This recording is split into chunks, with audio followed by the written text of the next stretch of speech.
Many property owners want to defer their taxes when they sell their investment property, but wonder what they might purchase if they no longer want the burden of property management.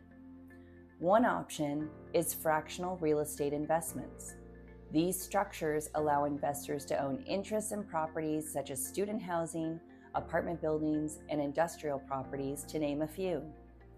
Instead of handling tenants, maintenance, and daily operations, investors own a fractional interest in professionally managed real estate. For 1031 exchange purposes, many fractional real estate structures, such as Delaware statutory trusts, DSTs, triple net lease properties, and tenant in common interests, qualify as replacement property. Reach out to IPX1031 when you're ready to get started on your next 1031 exchange. We're happy to help.